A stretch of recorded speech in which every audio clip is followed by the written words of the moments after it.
les amis, bienvenue. Alors aujourd'hui et comme tous les jours, nous allons regarder les énergies sentimentales de Chéri Chéri, cette personne que vous avez dans le cœur mais qui ne vous dit clairement pas tout.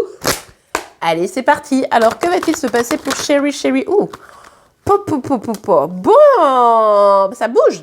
Ça bouge, mais pas forcément dans le très bon sens. C'est-à-dire que là, il ou elle est bousculé. Hein. Chéri, chéri, là, c'est... Alors, peut-être qu'il y a une rupture. Peut-être que vous avez rompu récemment, vous êtes éloigné, quelque chose comme ça. Ou alors, il ou elle vit une rupture de son côté.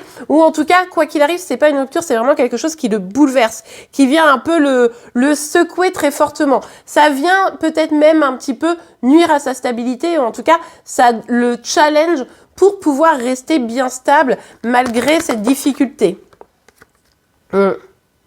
Ça l'a tellement bouleversé ce qui s'est passé. Pour moi, ici, il y a très probablement un éloignement, une rupture ou une grosse dispute. Vous voyez, quelque chose de cet ordre-là.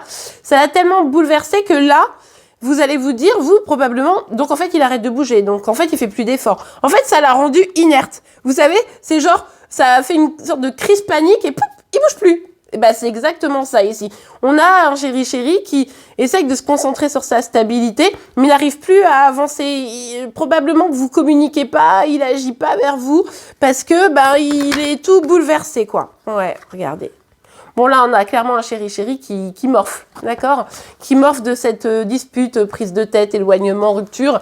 Il a vraiment, ou elle a vraiment le sentiment que là, c'est un peu tout qui s'effondre. Voyez, donc ça le stresse, ça l'angoisse, ça l'interroge, ça l'inquiète.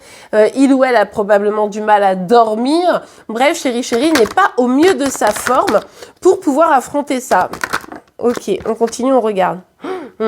Si il ou elle ne bouge pas, c'est non seulement parce qu'il a été saisi par le bouleversement qui fait qu'il a le sentiment que tout s'effondre un petit peu dans sa vie, là, tout de suite maintenant, mais en plus, du coup, il se dit, il faut que je me protège.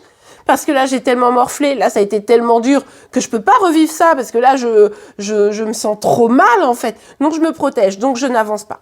Donc, je n'avance pas vers cette personne, donc je préfère pas communiquer, etc., parce que c'est trop dur, trop violent, finalement, pour moi. C'est un peu, vous savez, là, c'est un peu l'autruche, quoi. C'est un peu genre, hop, je bouge pas, je mets la tête dans le sable et j'attends que la paix et l'harmonie reviennent à moi. Alors oui, il ou elle a probablement raison, mais n'empêche que là, il se sent ou elle se sent totalement bloqué, hein, empêché de pouvoir avancer. C'est assez compliqué et il ou elle a le sentiment de pas réussir à aller vers son accomplissement, que c'est trop compliqué. Bref, c'est douloureux, c'est difficile. En ne bougeant pas, il espère ou elle espère que d'un seul coup, le soleil se lève et que tout s'efface. Malheureusement, ça ne se passe pas, hein, comme je vous le disais, comme ça. Espérons que Chéri Chéri puisse retrouver un équilibre, ne serait-ce que pour se remettre en mouvement. Peut-être pour parler avec vous, hein, ça pourrait être peut-être pas mal pour essayer de régler la situation et au minimum pour retrouver sa propre stabilité. Le signe du jour, les amis, sera celui de la Vierge. En attendant, je vous remercie pour vos partages, vos likes et vos abonnements et on se retrouve dès demain. Belle journée, au revoir.